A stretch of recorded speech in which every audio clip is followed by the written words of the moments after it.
Boa noite a todos. Obrigado pela presença dos debatedores. Vamos conversar sobre subsídio, né? A pronúncia é subsídio, som de S, não de Z. Mas, pronunciando de qualquer forma, irá nos afetar do mesmo jeito. Subsídio ou subsídio. A ideia desse debate é que a gente tenha, vou fazer um trocadilho, a gente tenha subsídios para, eventualmente, caso sejamos atingidos, né, ou venha a nós essa figura, esse tipo de remuneração, que possamos nos posicionar enquanto sindicato representante da categoria, do pessoal da Câmara, dos servidores da Câmara Municipal de São Paulo e do Tribunal de Contas do município de São Paulo. Em especial, o que nos faz, digamos assim, acelerar esse processo de discussão é um projeto de emenda à Lei Orgânica número 3, que abre a porteira para a figura do subsídio para o município de São Paulo. Ou seja, em sendo aprovado esse projeto, existe a possibilidade da figura do subsídio ser aplicada no município de São Paulo. O que é isso aí? É bom? É ruim? Né? Que diabo que é essa figura? Então, por conta disso, nós trouxemos 3 entidades, né? Uma que representa o pessoal da Receita Federal, os auditores da Receita Federal, que já recebem subsídio mais ou menos uns 10 anos, não é isso?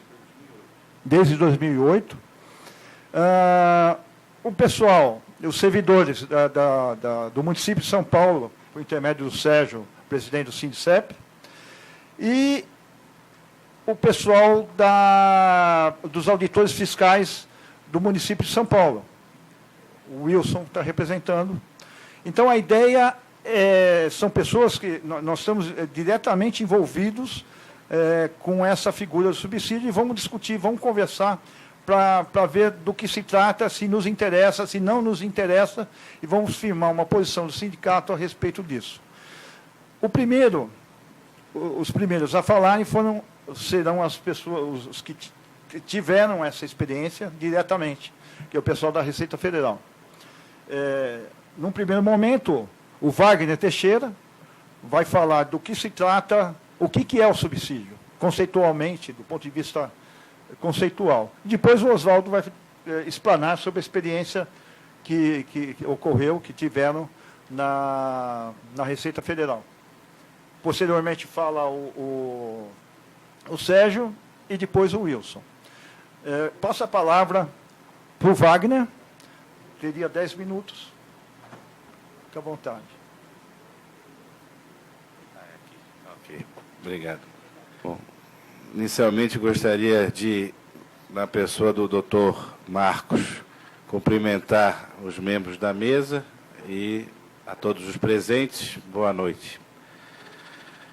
Meu nome é Wagner Teixeira Vaz, do Sindifisco Nacional, e já entrando, né, diretamente no assunto, nós, de fato, tivemos em 2008 a transformação da remuneração dos auditores fiscais da Receita Federal do Brasil e também dos analistas tributários da Receita Federal do Brasil, a transformação do modelo remuneratório que passou a ser por subsídio.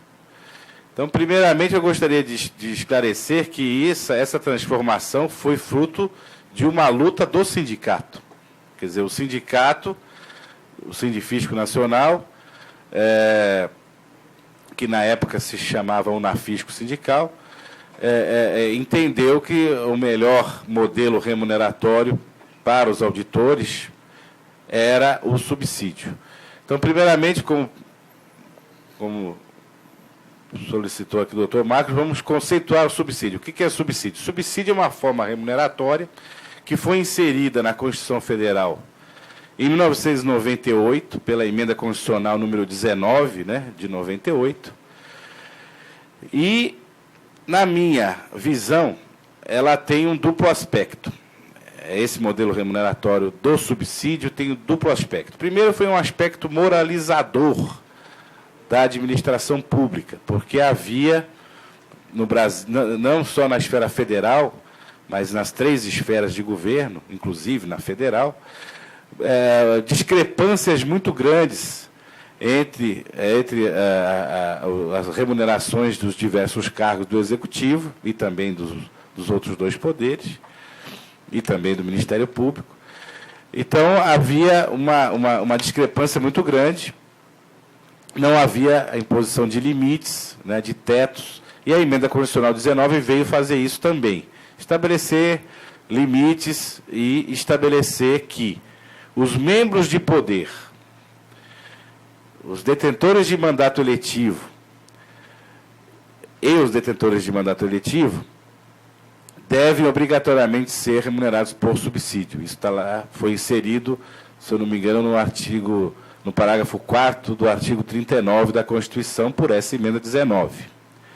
E no parágrafo 7º desse mesmo artigo 39, a Emenda Constitucional, né, e, portanto, hoje está integrado no texto constitucional, facultou aos servidores públicos organizados em carreiras, o que nós interpretamos como servidores e autoridades de Estado, a serem remunerados por subsídio. Facultou, né, deixou a possibilidade de leis estabelecerem o subsídio para servidores organizados em carreiras. Esse é o termo utilizado na Constituição.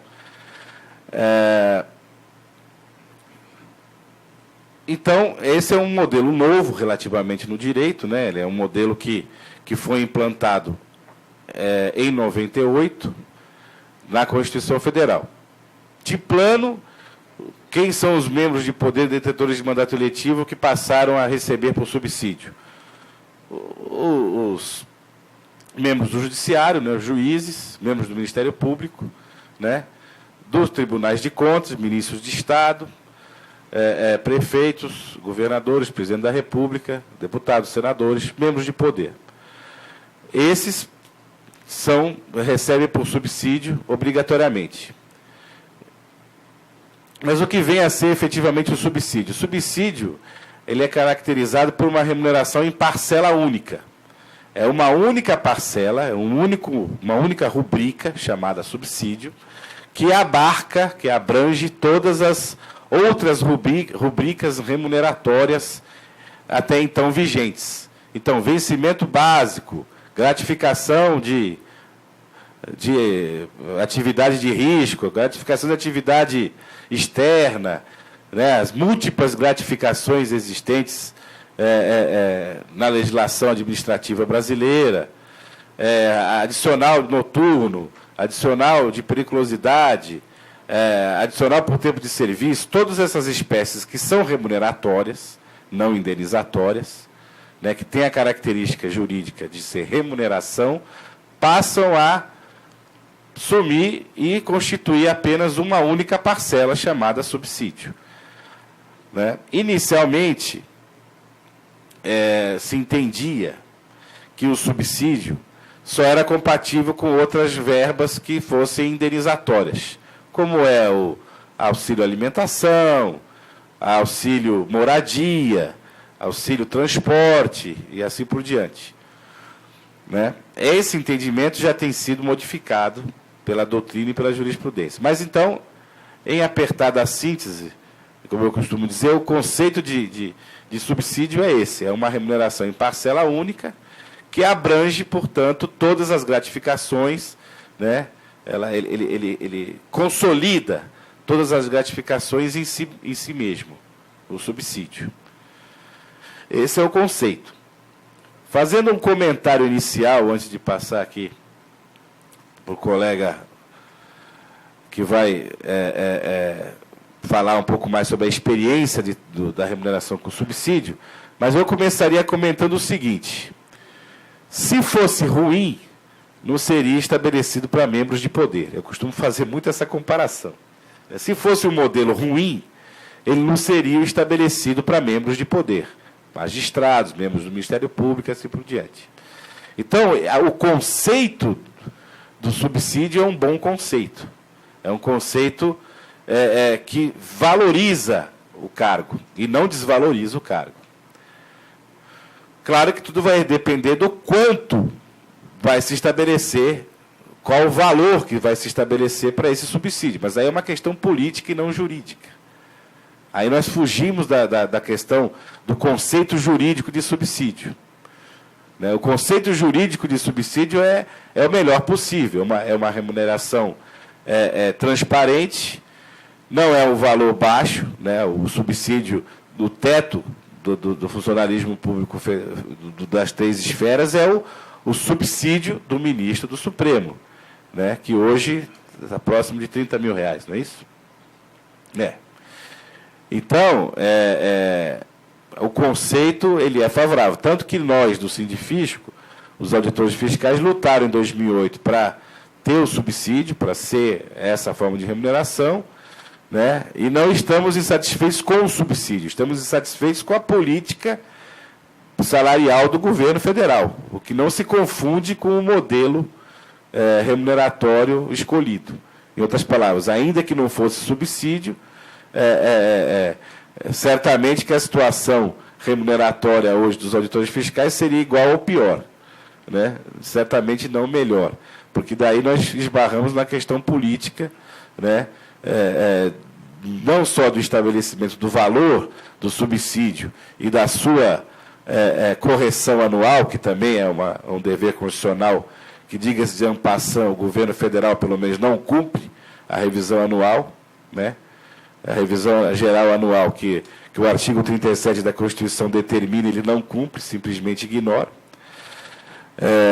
E outras políticas que podem ser implementadas em conjunto com o subsídio. Por exemplo, nós vimos agora recentemente, por isso que eu vou usar esse exemplo, uma decisão do Supremo Tribunal Federal mandando que seja pago aos juízes federais, pelo menos inicialmente, se não me engano, federais, o valor do auxílio moradia. Não é? O auxílio moradia é uma verba indenizatória, portanto, compatível com o subsídio, sem nenhuma discussão jurídica. É compatível, porque é indenizatório, e num valor superior a 10% do valor do subsídio. Quer dizer, uma política, vamos chamar assim, né, de valorização do cargo, no caso dos juízes e membros do Ministério Público. Né? Então, uma coisa não tem nada a ver com a outra. Não é o fato de dizer, não, o subsídio é ruim porque é uma parcela única. Não, depende. No caso dos auditores, mesmo o subsídio, para concluir, mesmo o subsídio sendo uma parcela única, a imensa maioria dos auditores que perderam, entre aspas, várias verbas, gratificações e adicional por tempo de serviço, adicional noturno, etc.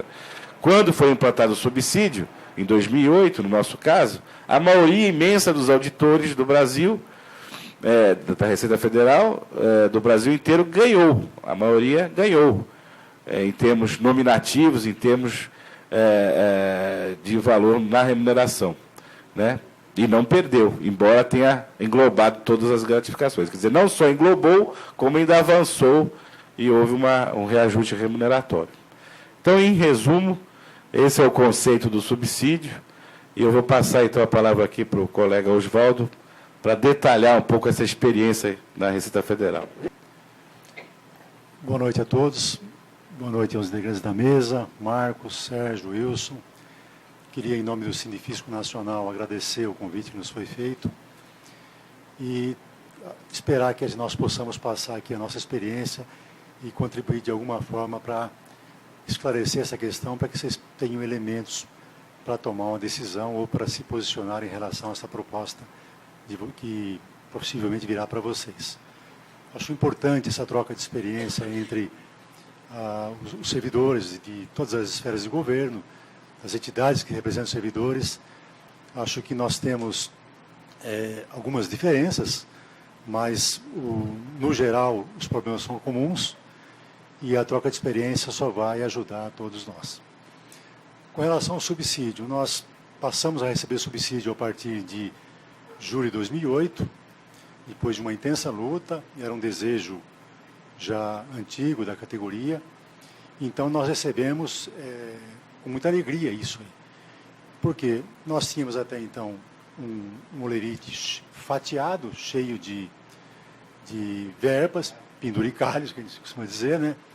Um salário básico que não era condizente com a categoria, que era complementado por uma série de verbas, gratificações. Tal.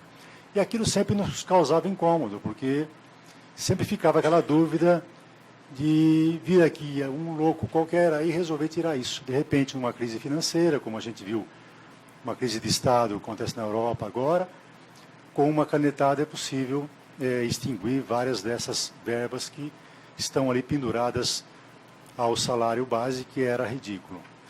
Então, tudo aquilo que a gente tinha foi incorporado a um valor único. Eu, por exemplo, hoje tive o cuidado de pegar meus contra-cheques do período para relembrar um pouco da história, né? Eu tinha ali anuênio, tinha verbas de natureza pessoal, coisas que eu tinha, ações judiciais, que viram verbas que são adicionadas no contra-cheque que são de natureza particular da gente, e isso tudo foi incorporado pelo subsídio. Mas eu, na época, me dei por satisfeito, porque o salário passou a ganhar importância, passou a espelhar, acho que a realidade da importância do cargo, né? E isso tudo, além de nós termos incorporado todas aquelas rubricas que estavam penduradas, a gente também, nós tivemos um aumento substancial também. Isso veio acompanhado de um aumento substancial do valor que nós recebíamos. O valor que foi estabelecido em julho de 2008, no meu caso, por exemplo, representou 30% de aumento. Ele foi dividido em 3 parcelas, 2008, 9 e 10, mas foi um aumento de 30% ali. Então, além de resolver esse problema daquelas verbas pulverizadas ali, ele também representou um aumento grande. E um aumento um ganho que é inestimável foi em relação aos aposentados. Porque os aposentados tinham sérios problemas. Nós tínhamos, por exemplo, verbas de gratificações, gratificação atrelada a desempenho da instituição e desempenho individual, e os aposentados recebiam uma parcela só, recebiam a parcela que correspondia ao resultado institucional. A parte individual, como eles estavam aposentados, não era possível aferir, eles não recebiam. Inclusive, até hoje, há ações na Justiça visando o recebimento por parte dos aposentados daquilo que eles não ganharam naquela época. E o Judiciário acabou dando ganho de causa, felizmente todos estão recebendo. Então, os aposentados tiveram um ganho expressivo, inquestionável, porque hoje ninguém mais coloca em dúvida se o aposentado, a paridade, se o aposentado vai receber igual do ativo. Então, isso é um ganho muito grande. Então, quando se discute isso na categoria, se nós devemos abandonar esse modelo de remuneração, os primeiros a ficarem preocupados são os aposentados, com toda razão. Agora, o que acontece é o que foi feito, que o Wagner falou, da política salarial. O que foi feito de lá para cá. Hoje nós estávamos com o presidente nacional nosso aí, e percorremos várias unidades da Receita, isso foi muito debatido lá. Então, se nós tivéssemos tido as correções do subsídio em valores compatíveis com a inflação, nós não teríamos de maneira nenhuma essa discussão lá. Nós estaríamos perfeitamente satisfeitos. O problema é que esse subsídio não tem sido corrigido da maneira como deveria ser. Em 2012, nós fizemos uma campanha salarial, e todo o funcionalismo fez uma campanha salarial, depois de 4 anos sem reajuste, e depois de uma longa batalha, o governo, que não queria dar nada, acabou fazendo um acordo, dá 3 parcelas de 5%. Nós sabemos que a inflação hoje está acima de 5%. Então, essas 3 parcelas elas não repõem nem a inflação do período em que elas vigoram. Então, nesse aspecto, está havendo uma perda. E em 2012, no acordo, nós conseguimos lá nosso acordo específico, uma previsão de um grupo de estudo para verificar a viabilidade de o pagamento de uma gratificação de produtividade. E isso gerou uma discussão muito grande na categoria, porque, principalmente a oposição sindical nossa, dizia que nós estávamos quebrando o subsídio, nós estávamos tentando recriar aqueles penduricalhos novamente lá. Na verdade, não há dúvida para nós que o subsídio foi um ganho e nós não queremos abrir mão dele. Mas nós sabemos também que hoje não há condições de nós termos um reajuste do subsídio da ordem de 30%, por exemplo, que venha a repor o valor real dele quando ele foi concedido lá em 2008. Então, o que nós estamos tentando fazer hoje, tentando recriar essa gratificação, é tentar nos diferenciar dos demais, em função das nossas peculiaridades, e conseguirmos uma gratificação de desempenho que venha a permitir que o nosso salário final fique um valor compatível com aquilo que era em 2008. Então, hoje nós estamos tendo essa discussão lá dentro, nós não temos nenhuma garantia de que vamos conseguir isso, mas a oposição nossa dentro do sindicato não quer nem ouvir falar desse assunto. Por outro lado, a gente sabe que não há meios de ter um reajuste de subsídio que venha a repor o valor que nós tínhamos em 2008. Se nós tivéssemos essa garantia, de maneira nenhuma estaríamos discutindo a recriação de uma gratificação de produtividade. Mas estamos discutindo isso e com certas premissas. Então, nós não vamos admitir que essa gratificação não seja estendida aos aposentados.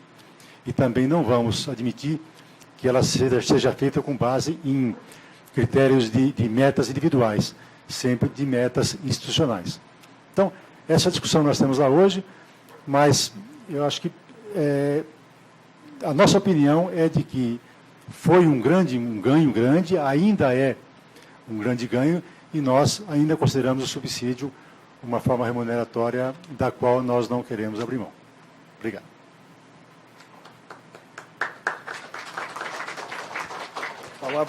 Palavra com o Sérgio, do Sindicep. Boa noite a todos e todas. Boa noite, Marco. Obrigado pelo convite. Boa noite aos companheiros da mesa aqui. Eu acho que a questão não é se o subsídio é bom ou ruim, né? Eu acho que ele tem aspectos que são positivos, como a questão de ser parcela única e impedir o que tem acontecido muito na cidade de São Paulo nos últimos 20 anos, que é a criação de penduricário para contemplar determinados segmentos, né? Eu acho que esse é um dos aspectos. Mas eu acho que o que tem de pano de fundo é a questão de uma discussão que foi aqui em São Paulo, que é a questão de carreira, a questão de possibilidades de progressão ao longo do tempo. E isso fica muito... se a gente ficar discutindo só a questão da forma da remuneração, sai um pouco fora do foco. Eu vou dispensar a apresentação, viu? Pode desligar. Eu vou, pelo tema aqui, acho que dá para a gente fazer um bom bate-papo. Que eu acho que é a questão de como são organizadas as carreiras e as distorções que tem no município, né, que foram criadas ao longo do tempo.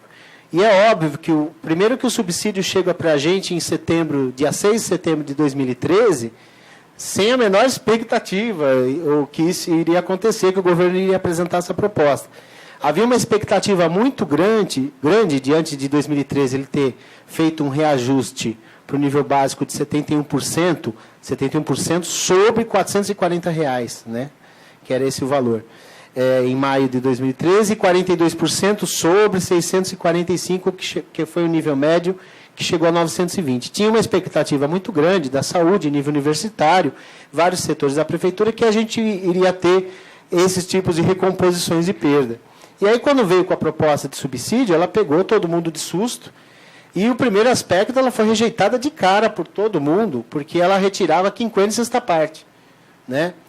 E o que foi colocado o tempo todo nas mesas de negociações desde o início é que estava tirando o único mecanismo que tinha o servidor público municipal de não reposição de perda, porque quinquênio e sexta parte não é para isso, mas de valorização exclusivamente por tempo. O único mecanismo que tinha. E aí foi que o governo apresentou a proposta das progressões serem exclusivamente por tempo, que não sei se vocês conhecem a carreira aqui em São Paulo. As progressões são feitas, todo ano tem um concurso de progressão ou promoção, depende de onde a pessoa estiver, conta-se 2 anos até 31 de dezembro. Então, um dia de licença médica joga a progressão dele para o ano seguinte. Ainda conta a avaliação de desempenho, exige um monte de cursinhos, né, que é uma fábrica de curso, para isso, e aí as pessoas também são barradas, e aí só sobrava o quinquênio e sexta parte. E toda a discussão foi em cima de tabela em cima de progressão, mesmo com a rejeição ao conceito de subsídio, principalmente porque ele criou várias inseguranças. E depois ele criou mitos também. Quem poderia ser rebaixado, que não poderia entrar com ação judicial, que as pessoas mudavam de vínculo com a prefeitura, que poderiam ser mandados embora. Recentemente, um assessor de um vereador falou isso para a gente. Né? Então, criou-se muito o fantasma, é óbvio, né? Porque da forma como foi colocado. Bom, mas o certo é que, de lá, de setembro para agora, foram 4 tabelas, discussões, o subsídio complementar, que era para ser absorvido, depois foi congelado, e, por fim, a gente conseguiu que ele seja reajustável. Então, se tiver uma aplicação de reajuste sobre a parte principal, também aquele subsídio complementar pode ser reajustado. É óbvio que ele não recupera, ele faz o diálogo com parte, porque a gente tem discrepâncias dentro de uma mesma referência, no início de carreira ou no final, tanto faz, das pessoas que estão na mesma referência e ganham o triplo da outra. Né? Isso acontece, e é fato. Então, a gente, óbvio que ali nessa gama vai ter indivíduos contemplados, indivíduos com recomposição de perda e outros até acima. Né? Porque você tem esse desnível, você cria um corte, e dentro desse corte, uma parte fica de fora, uma parte fica de dentro. Isso tanto para o início quanto o final da carreira. Claro que no início de carreira, onde concentra menos os penduricalhos, né? Isso vai acontecer com menor frequência. Mas, a ponto de 64% hoje das referências que estão no S13 vão ter no mínimo 10%. O percentual é baixo, mas em valor nominal, em todas as faixas de ganho, eles são maiores em quantidade do que na primeira referência no S1. Então, mas causa uma divisão. Isso logo de cara a gente viu que ia ter uma grande divisão. A gente evitou o tempo todo. A gente foi para uma greve sem botar o subsídio em pauta. Porque a hora que colocasse ia acontecer uma grande divisão. Né? Aí chegou um momento que não tem. O projeto vai para a Câmara e aí propõe retirada do projeto ou propõe emenda sobre o projeto. E a Assembleia decidiu propor emendas sobre os projetos. E a gente está para chegar agora na Câmara um projeto assinado, com protocolo, assinado por 8 entidades que compõem a mesa da saúde. O projeto da saúde ele é muito parecido, parte da que a gente negociou na carreira dos especialistas entrou no projeto da saúde, e parte do que a gente está negociando agora da saúde, com certeza a gente consegue trazer para o projeto de lei 312, que é dos especialistas. Mas eu acho que o ponto que está principal, e assim, quem está no final da carreira vai avaliar quem está aposentado se tem ganho ou se não tem ganho, né? Quem está para se aposentar agora. Quem está no início da carreira vai fazer um comparativo entre as perspectivas que tem, primeiro, de ganho ao longo do tempo, e aí a proposta supera a proposta de quinquênio e sexta parte ao longo do tempo, e também vai fazer um comparativo de quanto vai se aposentar, porque quem entrou a partir de 2003 não tem direito à paridade, portanto vai ter que compor as médias, e também faz essa composição. Né? E é nesse ponto que as pessoas fazem a comparação. Tem uma servidora que ela fez um estudo bem interessante até 2034, e ela se aposentaria na nova proposta com o dobro do valor da proposta atual. Mas eu acho que... e aí que fica um pano de fundo, que a gente tem 20 anos que a gente tem discutido isso, e no sindicato é a nossa pauta todo ano, que é a mudança da lei salarial. Como a gente não tem negociação coletiva garantida constitucionalmente, pela Convenção 51 que ainda não foi regulamentada, a gente não diz que a gente pode ter... prefeitura é obrigada a aplicar a revisão geral anual, mas aqui a lei salarial trabalha com 0,01%. Para você ter uma ideia, em 10 anos, a gente teve 250% de crescimento na receita, 60% de inflação e 3,54% de aplicação da lei salarial em 10 anos. Então, essa lei salarial, as pessoas foram compondo as suas remunerações com outras coisas. Né? Eu nem vou citar para ninguém ficar ofendido, mas foi buscado outros mecanismos e o governo trabalhava muito com isso. Quando ia cair a arrecadação, ele ia ser obrigado a pagar quadrimestral pela lei salarial, abaixo de 40%, ele aplicava para algum setor alguma gratificação, muitas vezes excluindo aposentado. Né? Então, esse tipo de política que a gente precisa mudar, independentemente de ser subsídio ou não a carreira. Porque o pau que bate no Chico bate no Francisco, a lei salarial vai ser para todos. Aliás, ela é para todos. Essa 13.303, que faz isso, é desde a época do Maluf. Teve uma mudança em 2003, só mudou o governo tinha critérios bem específicos para fazer a conta, porque antes qualquer coisa que ele jogava lá valia, né? E houve uma mudança também da revisão geral anual, que não existia na lei, só existia o evento do quadrimestral. Então, ela precisa mudar, precisa ter mecanismos que façam a reposição de perdas e que tenha garantias, e é óbvio que o governo até aceita fazer discussão, mas vai querer fazer uma discussão com base no crescimento de receita. Mas se você olhar para trás nos últimos 10 anos, tem uma gordura enorme, 190%, a receita cresceu acima da inflação. Né? Então tinha uma gordura enorme para trabalhar. Tanto que de 2005 até 2011, mesmo com o aumento do número de funcionalismo, o gasto com funcionalismo caiu de 37 para 30. Então, essa lei salarial ela faz esse mecanismo perverso de criar alguns setores se beneficiam agora, depois eles ficam estagnados, aí eu acompanho outro, simplesmente para não aplicar o quadrimestral, que é a reposição da inflação. E é isso que a gente precisa acabar, independentemente da proposta. Eu acho que qualquer discussão que se faça aqui, seja para o TCM, seja para os profissionais da Câmara, acho que a questão do subsídio vai depender da proposta. E a gente pretende para o PL 003, uma emenda, e a gente está tentando fechar agora no protocolo da saúde, com grande chance de que toda carreira remunerada por subsídio tenha a progressão ou evolução exclusivamente por tempo. Isso daí é fundamental, porque se você não tem quem inclui na sexta parte, você precisa ter a garantia que é a progressão exclusivamente por tempo, ou evolução, que aí ninguém pode chegar com outra carreira, botar os requisitos e a gente não tem quem inclui na sexta parte. Vou encerrar por aqui. Obrigado.